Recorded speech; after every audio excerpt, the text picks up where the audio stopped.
எது சத்தியோ மனித கருத்துக்கு அவர்கள் எவ்வளவு பெரிய அறிவு ஜீவிகளாக இருக்கட்டும், காலத்தால் முந்தியவர்களாக இருக்கட்டும், அந்தஸ்திற்குரியவர்களாக இருக்கட்டும், புகழுக்குரியவர்களாக இருக்கட்டும், யாராக வேண்டுமானாலும் இருக்கட்டும், அந்த தனி மனிதர்களுடைய கருத்துக்கள் மார்க்கமாகுமா, மார்க்க சட்டத்தில் இடம் பிடிக்குமா?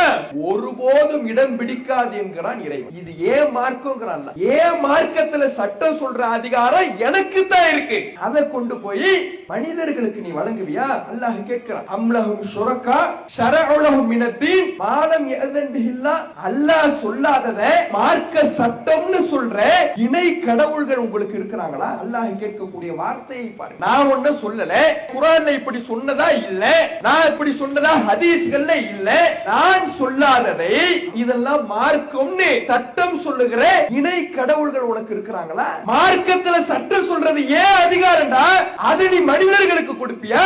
அவர்களுடைய கருத்துக்களை மார்க்கமா பின்பற்றுவியா? அது எதுக்கு சமம் தெரியுமா? பல கடவுள்கள் இருக்கிறார்கள் என்பதற்கு சமம். அதனாலதான் அல்லாஹ் கேட்கிறான், இணை கடவுள்கள் இருக்கிறாங்களா? அத்துஅல்லிமுனல்லாஹ பிதீனிக்கும். அல்லாஹ்வுக்கு நீ மார்க்கத்தை சொல்லி கொடுக்கறியா? மார்க்கத்தை சொல்லி கொடுக்க வேண்டிய வேலை அல்லாஹ்வுடையது. ஏன் வேலைங்கற அல்லாஹ்